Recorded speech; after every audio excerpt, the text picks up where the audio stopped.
Es una historia real sobre Valeria Márquez, una joven influencer de 23 años que fue encontrada sin vida en su propia estética en Zapopan, Jalisco. Desde el primer momento, este caso se convirtió en un laberinto de ángulos oscuros, sospechosos inesperados y preguntas sin respuesta. Fue una tarde cualquiera. El reloj marcaba las 17:23 cuando su madre recibió una llamada angustiante. En el fondo de la estética, el cuerpo de Valeria yacía inerte, con un disparo que había apagado su voz para siempre. Para quienes la conocían, ella era una figura brillante. Su talento para la estética y su estilo auténtico la habían impulsado en redes sociales. Compartía cada detalle de su vida, desde tutoriales de maquillaje hasta momentos íntimos con su círculo cercano. En Instagram sumaba casi 200.000 seguidores, pero detrás del brillo y los filtros había una Valeria exigente, perfeccionista y sin miedo a decir lo que pensaba.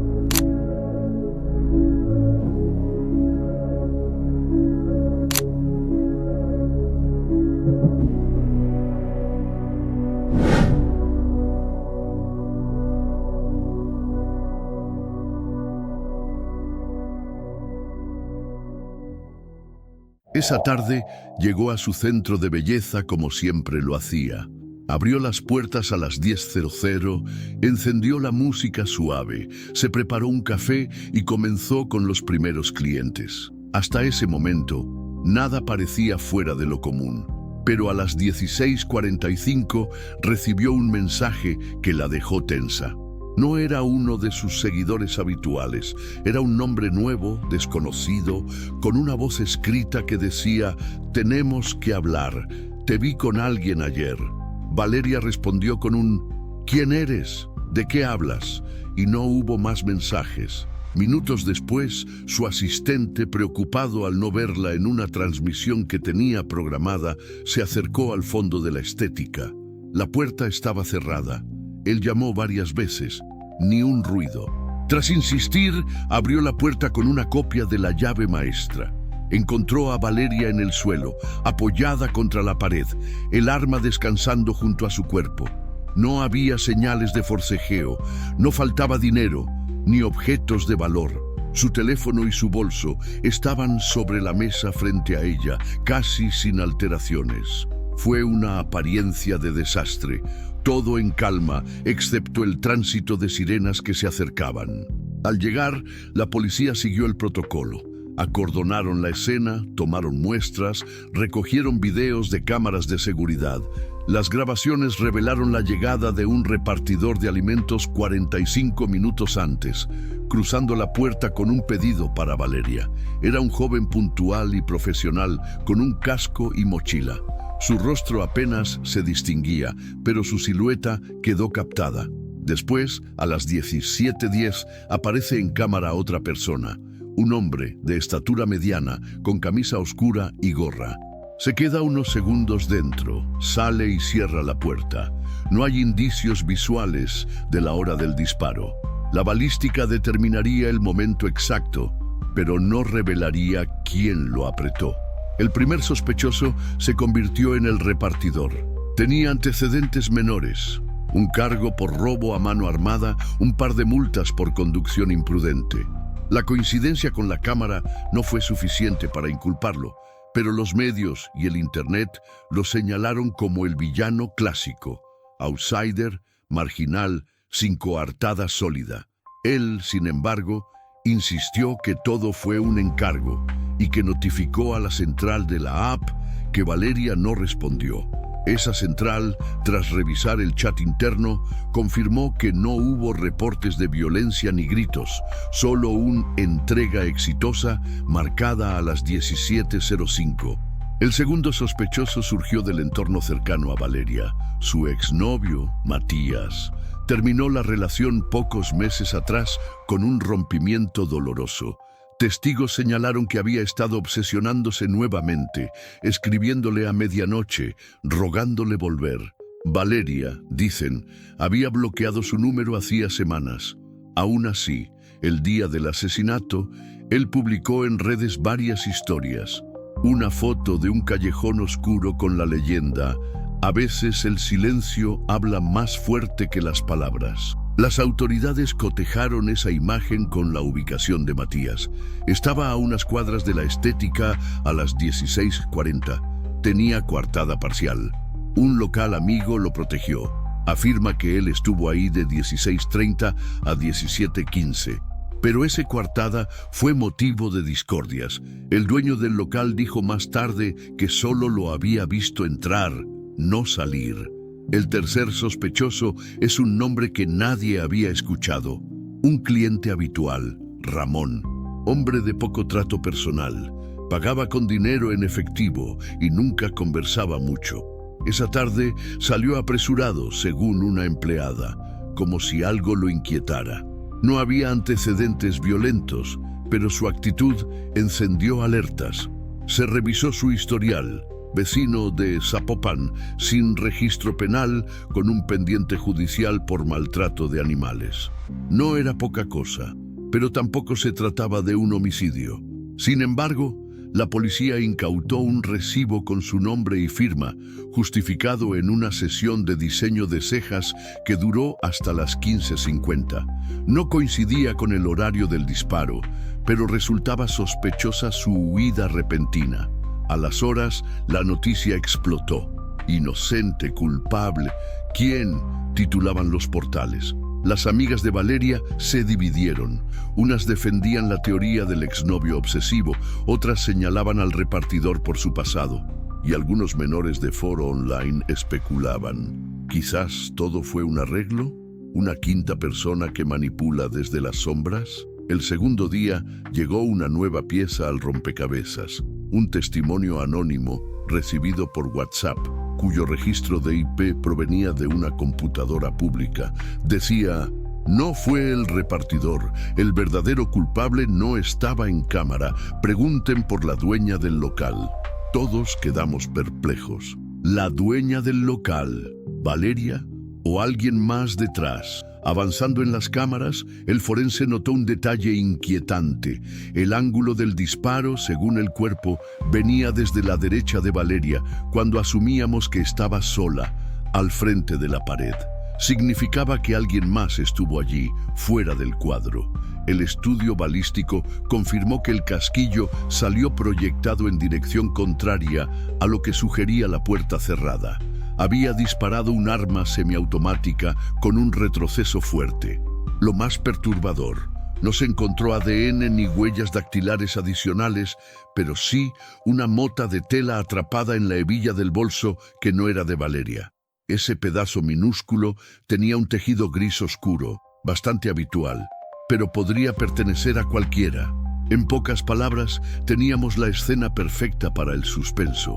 3 sospechosos, con motivos plausibles, pruebas que abrían más preguntas que respuestas, testigos contradictorios y un mensaje anónimo que agitaba la teoría de un cuarto implicado. Todo parecía apuntar a un crimen meticulosamente planeado, donde el azar se combinaba con el conocimiento de la rutina de una joven acosada por quienes la rodeaban, y quizá también por alguien invisible que manipulaba la escena a su antojo. Al cerrar este primer bloque, queda claro que no estamos ante un crimen sencillo, ni una víctima ingenua. Valeria vivía en una ciudad grande, con rostros públicos en redes sociales, pero también con sombras reales a su alrededor. Hubo advertencias que ella decidió ignorar, como muchos influencers que caminan entre halagos y amenazas, entre likes y balas. Ahora el espectador debe preguntarse: ¿quién puso ese fragmento de tela ahí? ¿Por qué nadie lo vio entrar? ¿Y qué papel juega esa voz anónima empeñada en culpar a alguien que no estaba en cámara? La invitación está hecha. Adéntrate en el caso de la influencer. ¿Quién apretó el gatillo realmente? Investiga pieza por pieza, evalúa los ángulos, estudia los sospechosos, porque tú también eres detective en esta historia, y lo que descubrirás en los próximos bloques podría darle un giro inesperado a todo lo conocido. Después del primer golpe de realidad, es momento de adentrarnos en el corazón del crimen.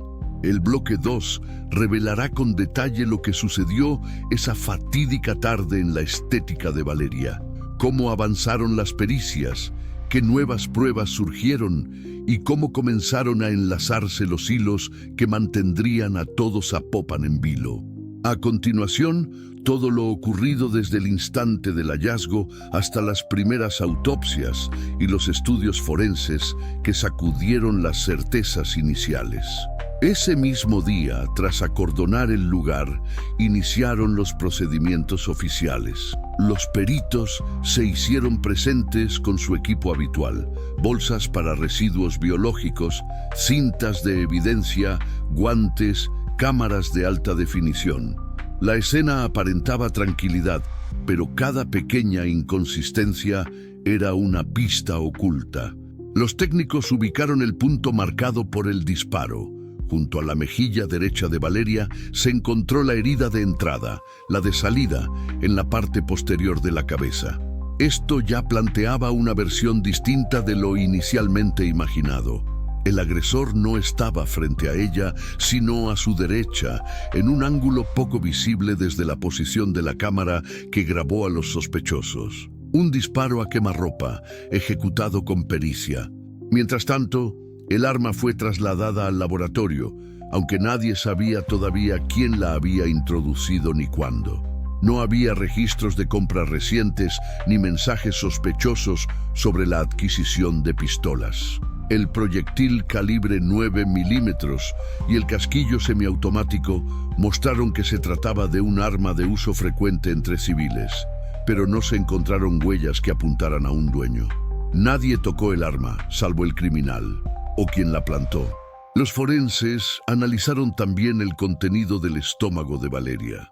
Encontraron restos de café y una galleta, lo que confirmaba que ella misma se había tomado un descanso minutos antes. Esa teoría encajaba con el horario en que el repartidor hizo entrega, pero no explicaba la tensión que mostraba en los mensajes. Ese mensaje críptico, "tenemos que hablar", cobró otro matiz. Las células epiteliales de su piel fueron sometidas a pruebas de ADN. El resultado fue un compendio amplio. Habían huellas suyas, claro, pero aparecieron vestigios mínimos de dos perfiles distintos, sin coincidencia con los sospechosos confirmados. Un marcador que quizá guardaban restos del disparo, un roce brusco, un contacto fugaz.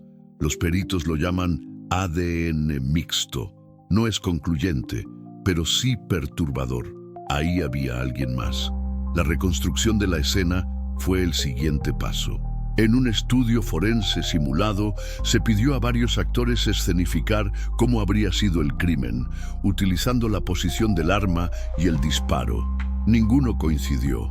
El disparo salió de la derecha, sí, pero la posición exacta de Valeria al caer resultó clave.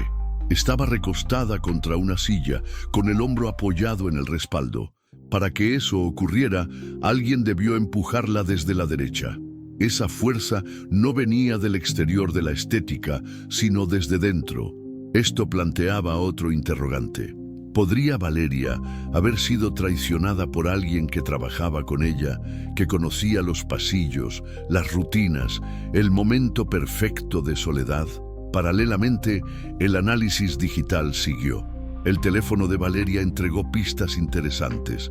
Su última llamada saliente fue a una amiga cercana, llamada Lorena, 5 minutos antes de que el repartidor llegara.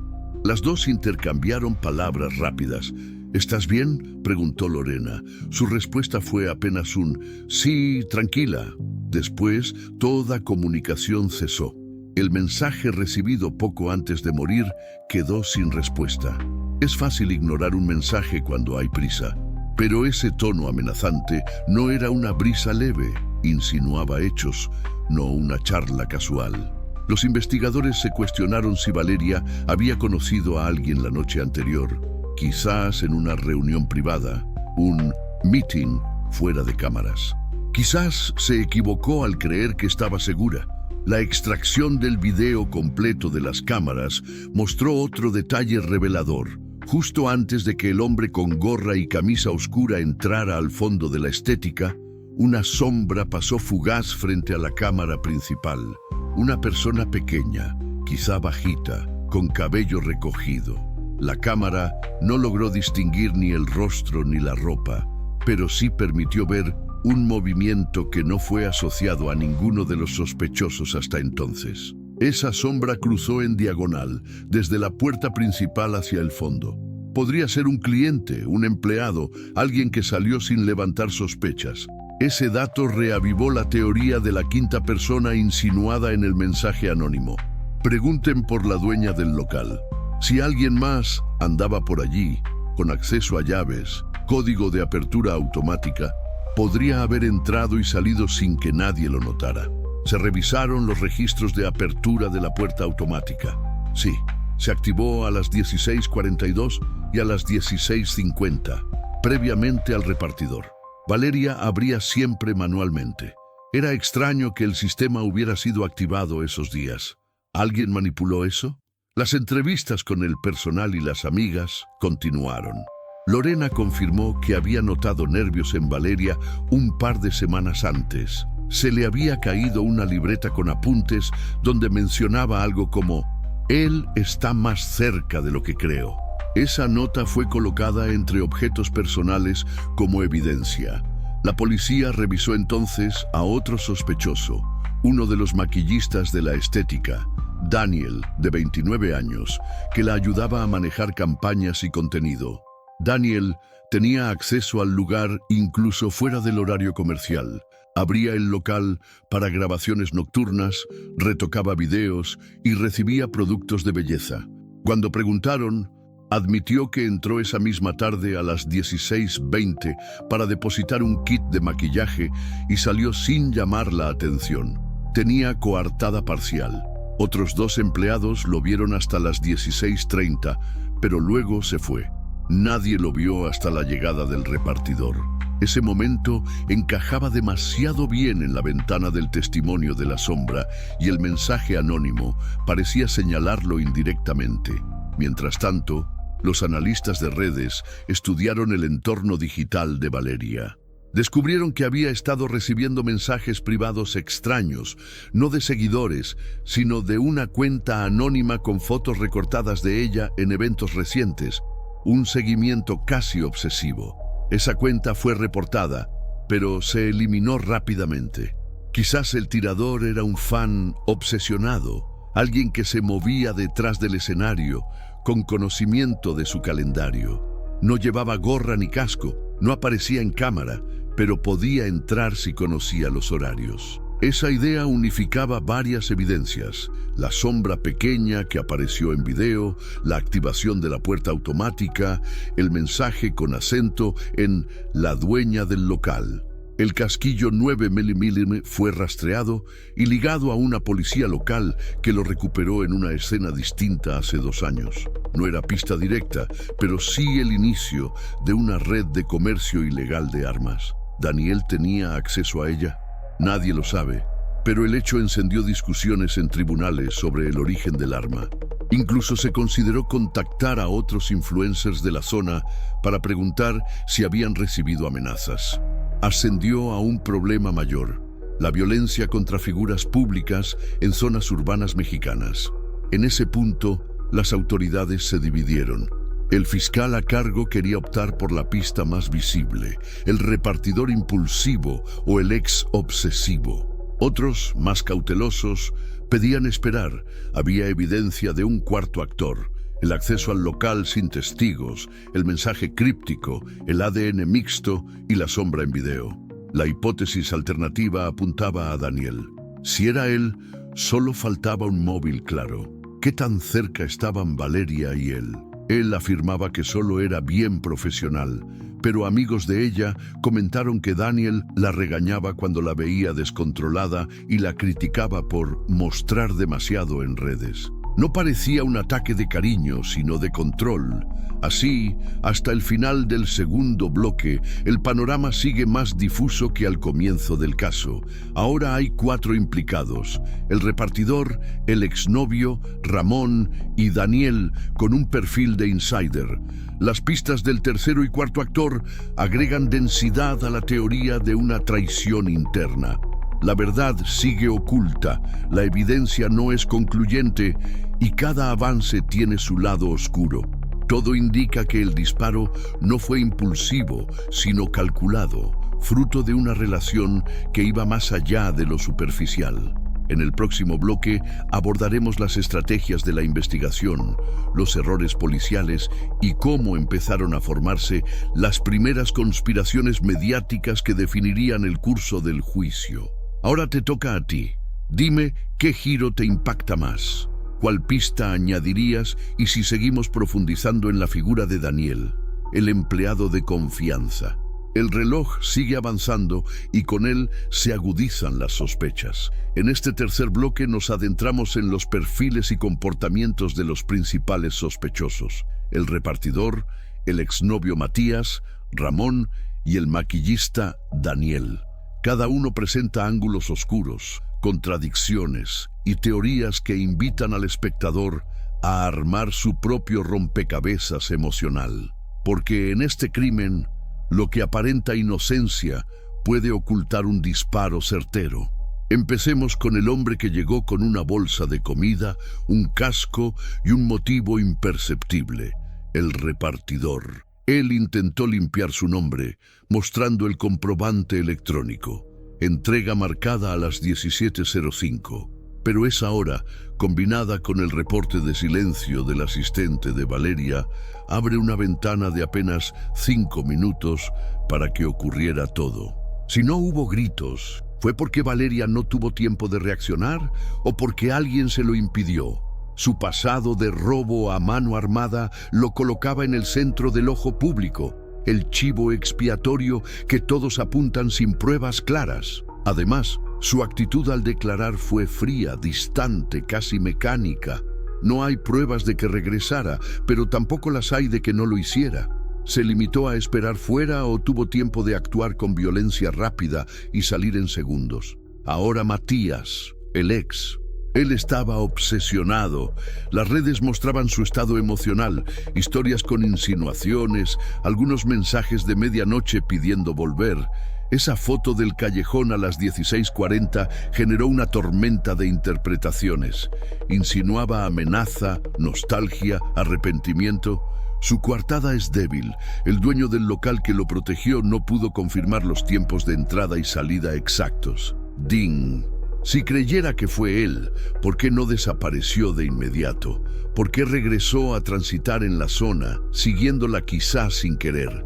La policía lo interrogó una y otra vez, buscando inconsistencias en su versión.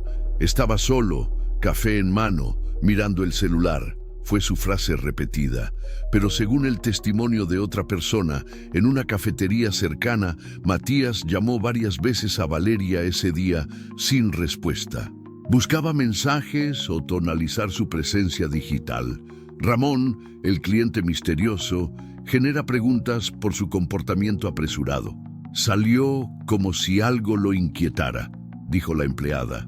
Eso fue a las 15:50, casi 80 minutos antes de la hora estimada de la muerte. Muy temprano para pensar en un asesino fugaz, pero su firma junto al recibo lo vincula directamente con la estética. ¿Vendría por una sesión de diseño de cejas o por un control embrionario en la relación que nadie veía? Sin redes sociales activas, sin presencia pública, sin interacciones significativas con Valeria. Frío y distante, Ramón era el desconocido. Quizá veía a la joven edición tras edición, sin emocionar, sin hablar. ¿Cuán obsesionado estaba realmente? La policía encontró que él había buscado en Google horarios de Valeria Márquez y qué día cierra la estética en días previos. Eso deja rastro, pero no evidencia de intenciones violentas. Queda Daniel, el maquillista y amigo prodigioso con acceso privilegiado. Nadie sospechaba de él hasta que salió el testimonio de la sombra y el acceso al local sin mecanizar el sistema. Esa nota perdida de Valeria, él está más cerca de lo que creo, apuntaba a él. Él entró a las 16:20 y abandonó a las 16:30, el rango exacto en que pudo haber colocado el arma o recorrido la estética. Su coartada es sólida únicamente en presencia de testigos, pero no hay evidencia digital que confirme su paradero entre 16:30 y 17:05. Daniel explicó que fue a dejar productos y salió. Todo normal. Pero 2 empleados dijeron haberlo visto nervioso, sudando, con la cara pálida. Culpabilidad o presión. Además, su relación con Valeria era más profunda. Compañeros en campañas, planificación de contenido, charlas nocturnas, una dinámica de confianza. Pero también pudo convertirse en una dinámica de poder. Si alguien hubiera querido callarla por permitir exponer una tendencia o texto, Daniel tenía las llaves, el acceso y la influencia necesarios. Para entender mejor las motivaciones, veamos el motor psicológico de cada uno. El repartidor vivía bajo la sombra del desempleo, con antecedentes que le cerraban puertas. Una detención más, una penalización pública. Lo que sucediera ese día podía arruinar su vida para siempre, así que si se sintió acorralado, pudo actuar con impulsividad. Matías, con su obsesión emocional, quedó atrapado entre la nostalgia y el rencor. Un disparo para impedir una reconciliación imposible podría tener sentido si sentía que Valeria lo rechazó definitivamente. Ramón era el desconocido que veía el éxito de otro desde fuera, sin relación, quizá con resentimiento silencioso, anónimo, improbable pero latente. Daniel era la persona que la conocía por dentro, con acceso para sabotear, con la pericia para disparar desde ángulo perfecto, con la motivación de callar algo que se escapaba de su control. Las pruebas también presentan contrastes. El ADN mixto señala a una persona desconocida. La sombra en video no coincide con ninguno de los sospechosos, pero va con el horario del tercer actor dentro de la estética. El disparo desde la derecha y no frente complica la teoría del repartidor o del exnovio, quienes estaban frente a la cámara. Daniel, al moverse libremente por el local, podría haber disparado desde detrás de la cámara, desde un pasillo lateral, sin ser visto. El casquillo proyectado hacia la fuente de luz principal sugiere que la persona sabía hacia dónde apuntaba, posicionando al francotirador en un lugar estratégico. Daniel lo sabía porque configuraba setups de video, tenía conocimiento del local. El perfil digital también añade capas, mensajes anónimos amenazantes, cuenta obsesiva que siguió a Valeria, borrado rápido de la cuenta anónima tras el asesinato, reflejo de un seguidor enfermizo o de alguien cercano que quiso borrar rastros. Si Daniel se percató de la cuenta anónima antes del disparo, pudo actuar para cerrar el ciclo antes de que se convirtiera en evidencia. Una persona ajena no tendría ese tipo de acceso inmediato. Esa es una de las piezas clave para teorías.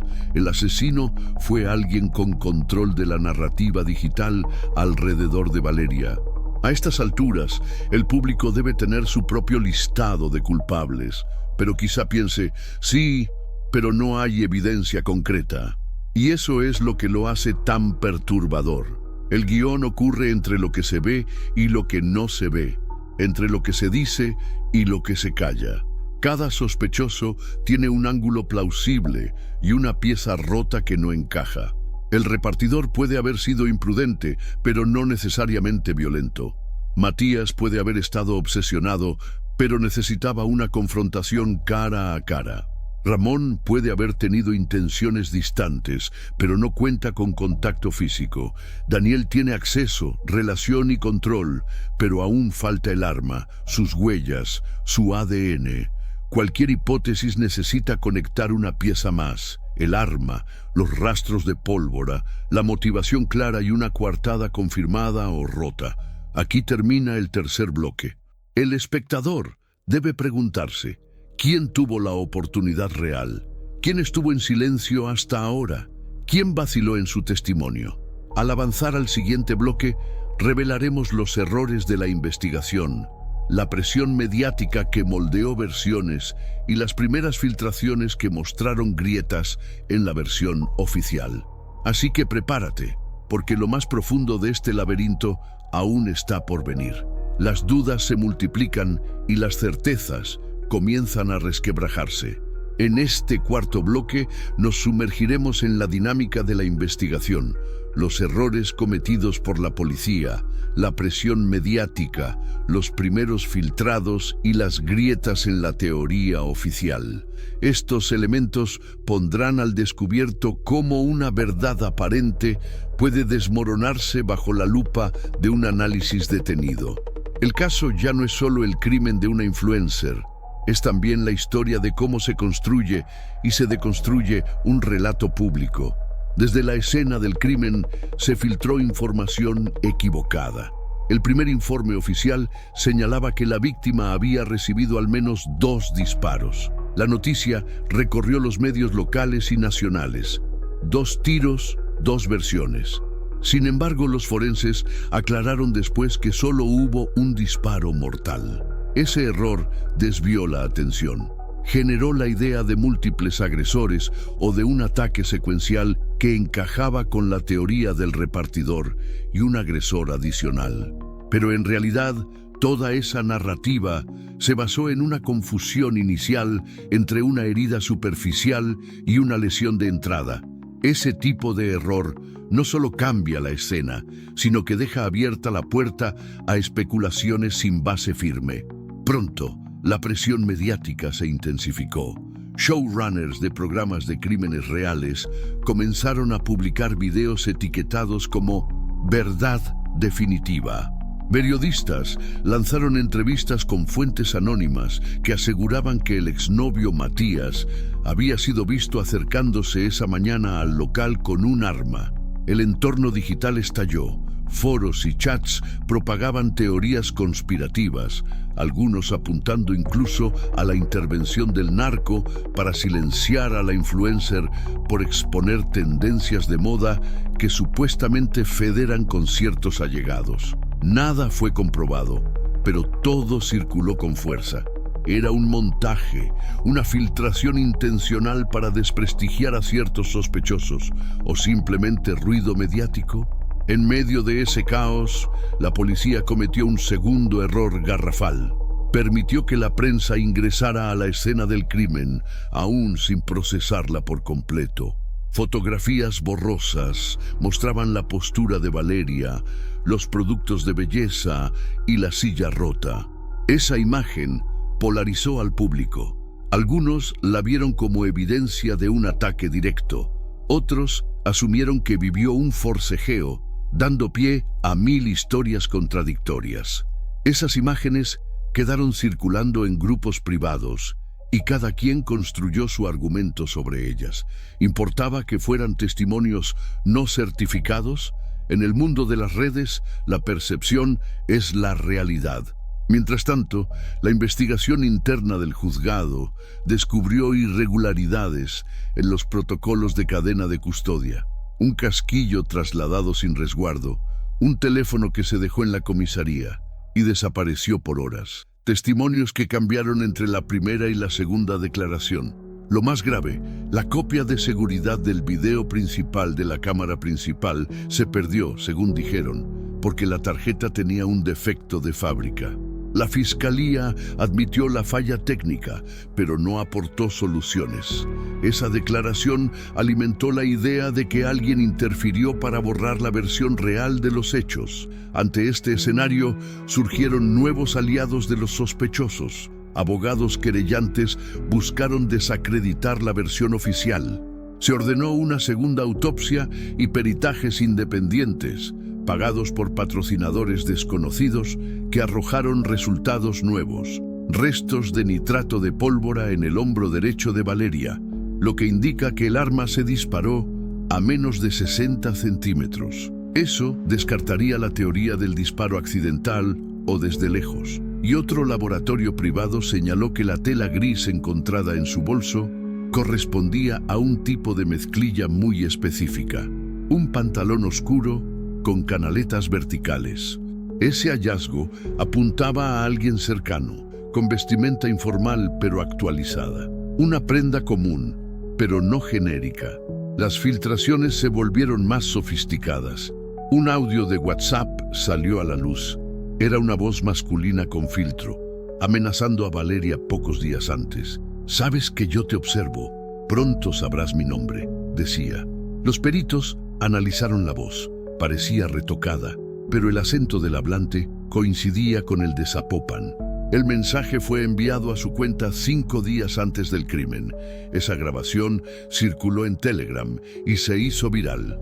Planteó la teoría de un acechador obsesivo, anónimo o famoso, con capacidad para escapar del radar oficial. En respuesta, las autoridades se pusieron a la defensiva. El titular de la Fiscalía anunció una línea clara. No hay suficientes testigos ni pruebas de que alguien más haya estado esa tarde. Nos enfocamos en el repartidor y el exnovio. Esa postura cerrada generó críticas de activistas y expertos en criminología, quienes exigieron abrir la carpeta de Daniel, el maquillista, y revisar las fallas en protocolo.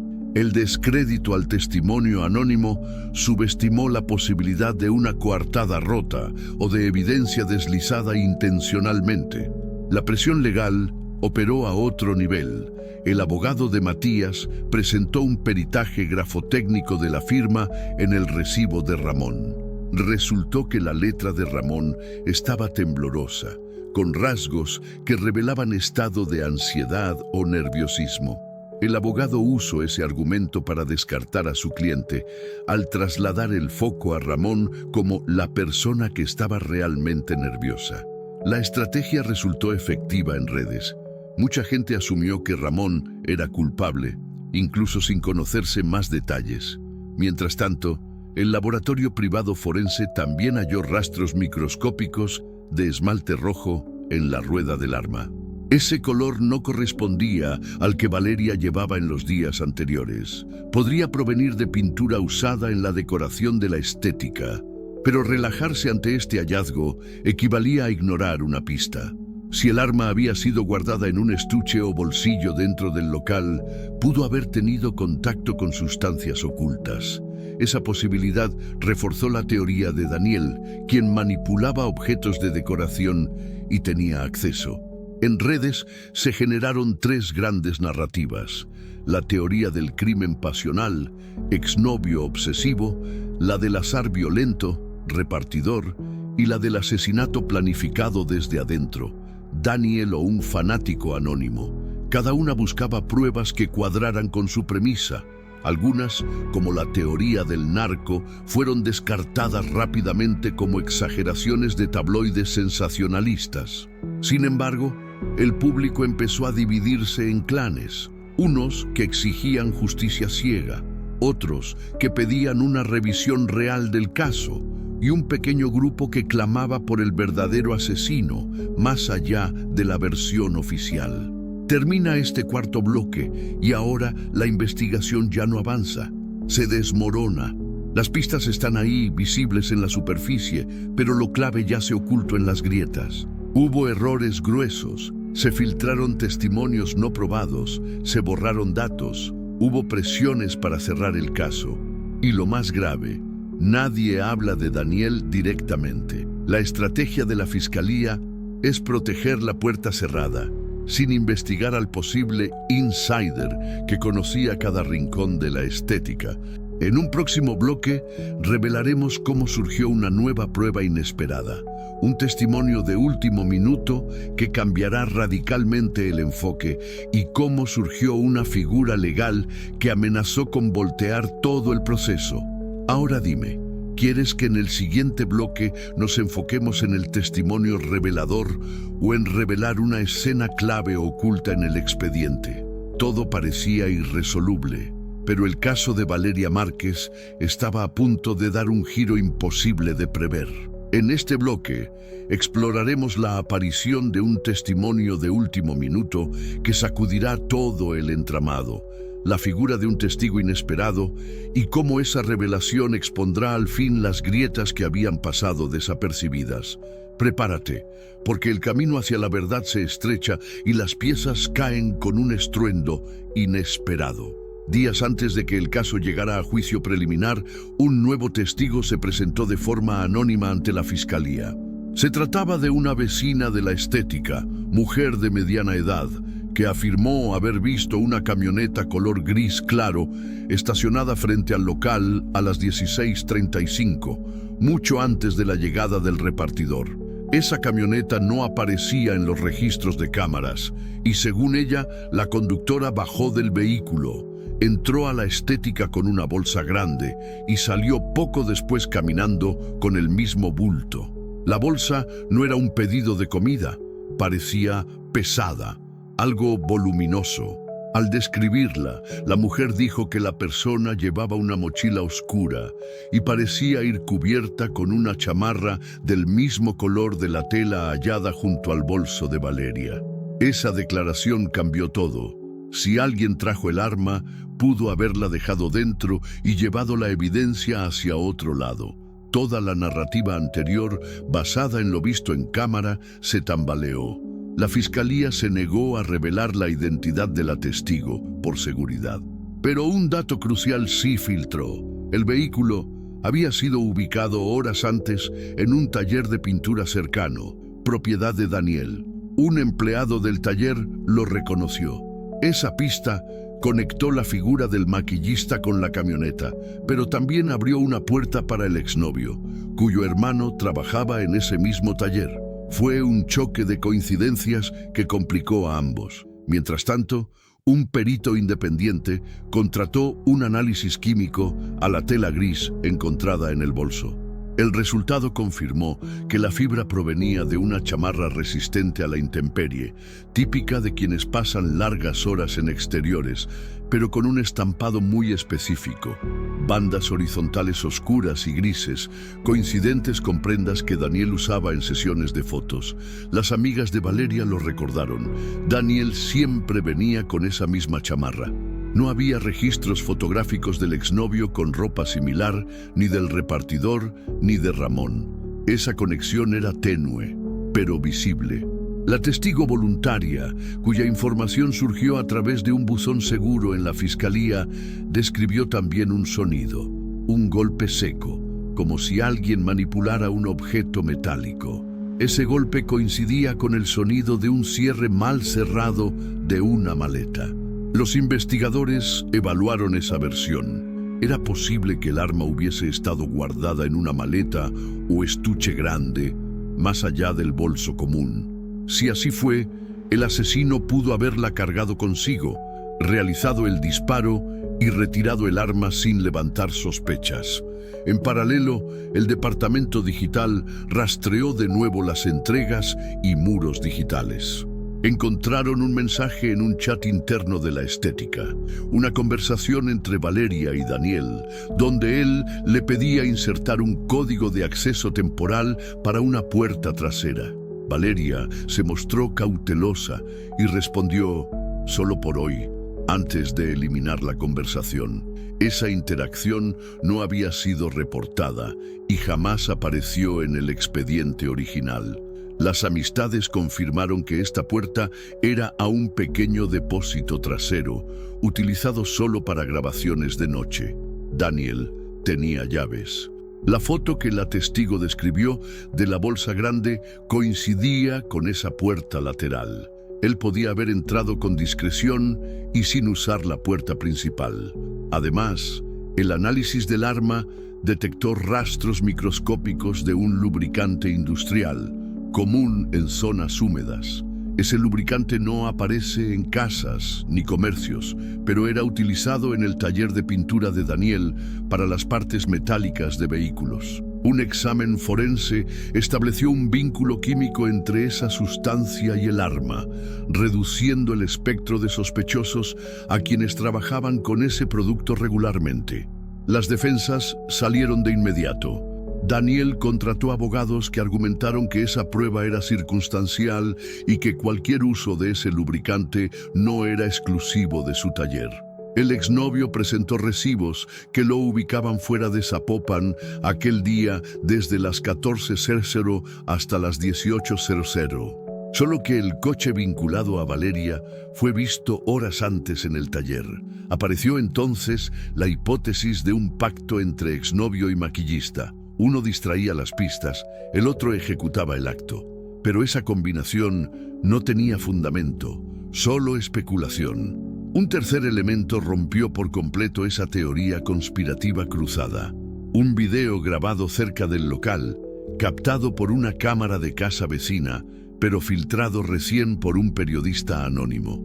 En ese video se ve a un hombre con chamarra gris oscuro saliendo apresuradamente por la puerta trasera de la Estética a las 16:45. El rostro no aparece, pero se aprecia una silueta que coincide con la descripción de Daniel en altura y complexión corporal. Las autoridades inicialmente no incluyeron esa toma en la investigación oficial, alegando que la cámara estaba temporalmente apagada.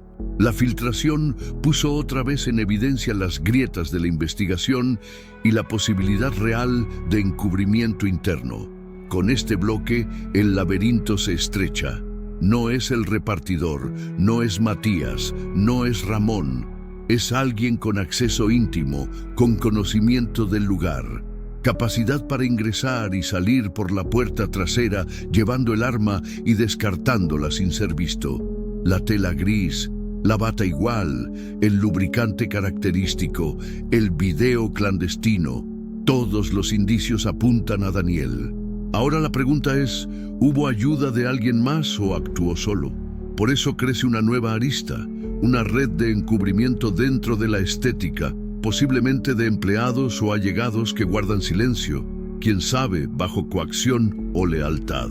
El bloque se acerca a su desenlace, el testigo, su testimonio anónimo, la bolsa, la chamarra, el lubricante, el video, todo converge en una sola dirección.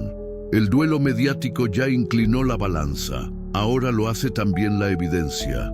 Pero aún falta lo más doloroso, la confirmación oficial de la acusación, el momento en que el fiscal reúna todas estas pruebas y enfrente al sospechoso en una audiencia pública. Y por supuesto, queda por ver cómo el desenlace será revelado en el último bloque. Daniel confesará, será hallado culpable o alguien más estará detrás. Así, al cerrar este bloque, queda claro que entramos en la fase decisiva. De un rompecabezas con múltiples caras, saltamos a una teoría central sólida.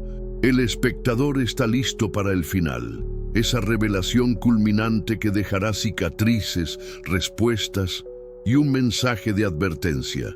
Listo para conocer la caída de quien estuvo más cerca. En el último bloque, todo será revelado en su totalidad y cerraremos esta historia con la reflexión que resuena en el eco de un disparo silencioso, cuando la verdad vive dentro de aquellos en quienes confiamos. El día llegó. La audiencia final se instaló en una sala solemne, con el estruendo lejano de cámaras y micrófonos, señal de que el caso de Valeria Márquez había trascendido más allá del silencio de Zapopan. El aire estaba cargado de tensión. En la mesa de los acusados, Daniel apareció impecable. La misma chamarra gris, claro, con bandas horizontales que lo había colocado en el ojo de la investigación. Su mirada era seria, distante, y el ceño no dejaba lugar a dudas. Sabía que ese día marcaría su vida. El fiscal presentó el expediente completo. Primero repasó los hechos. La llamada que Valeria hizo a su amiga, la llegada del repartidor, la sombra en el video. Descartó a los otros sospechosos y se concentró en Daniel. Detalló la campaña de balística y el hallazgo del lubricante automotriz en el arma, el recibo de la camioneta estacionada en su taller, la testigo que vio entrar la bolsa grande. Luego, proyectó el video clandestino, la silueta, la prenda gris, la figura que salía por la puerta trasera.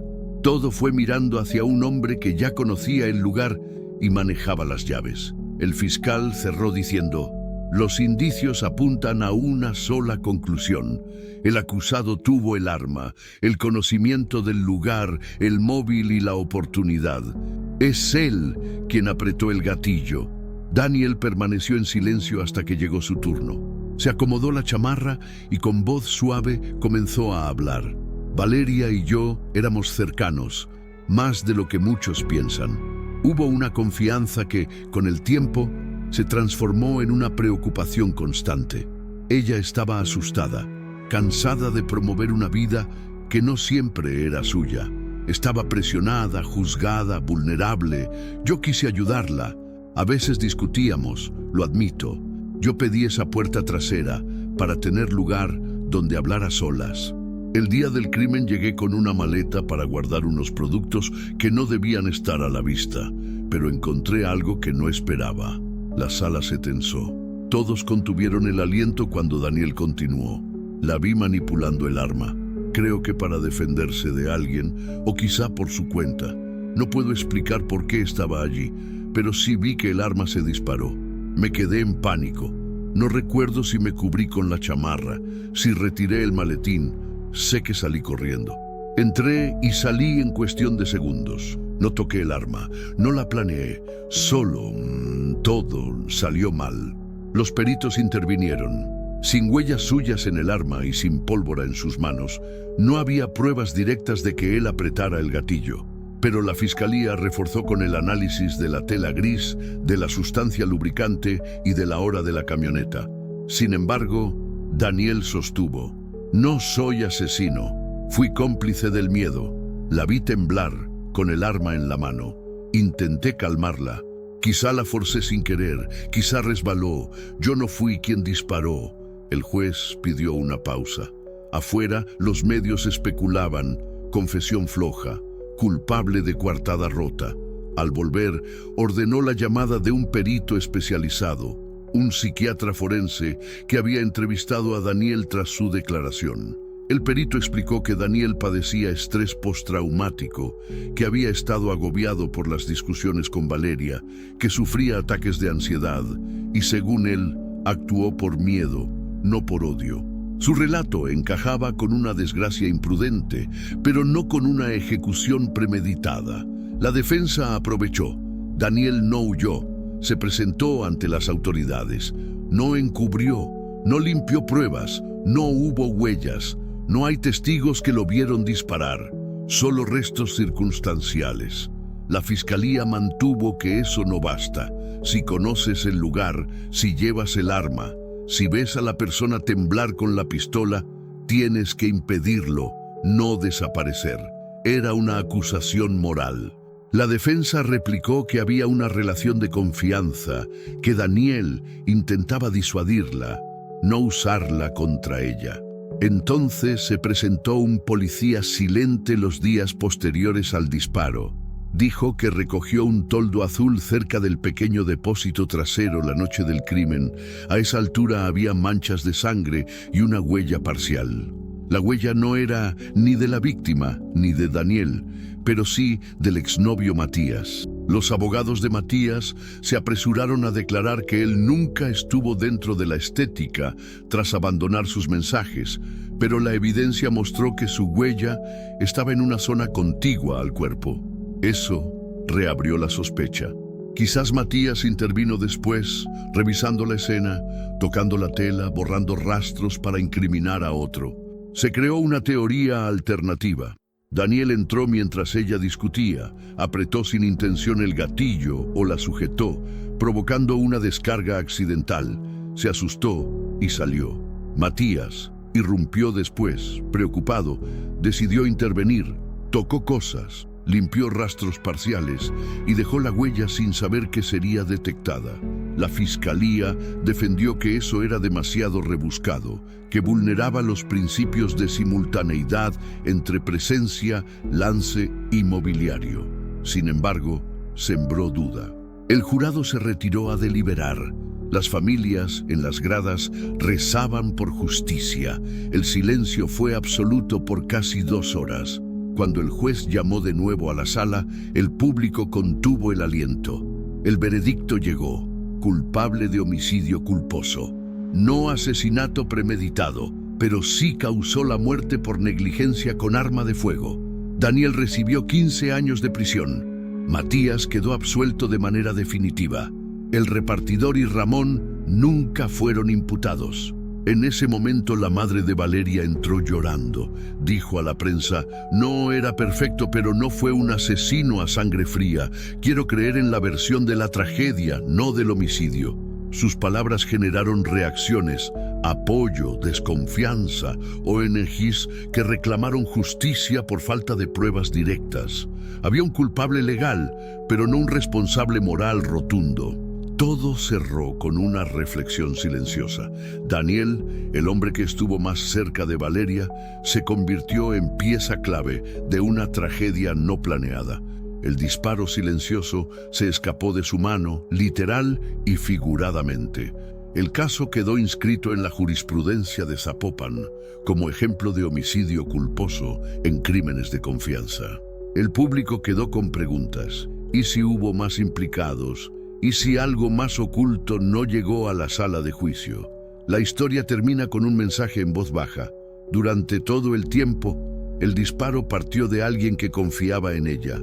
Alguien que no planeó quitarle la vida, pero sí tuvo el poder de decidir cuándo no seguir intentándolo. La figura de Valeria se elevó como advertencia. Las redes no lo son todo.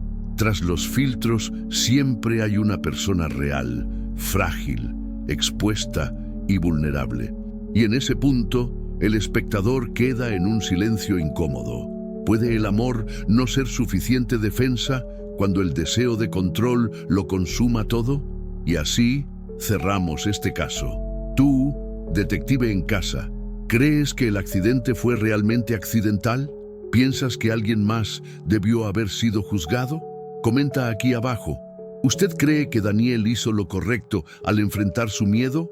¿O actuó movido por algo más oscuro?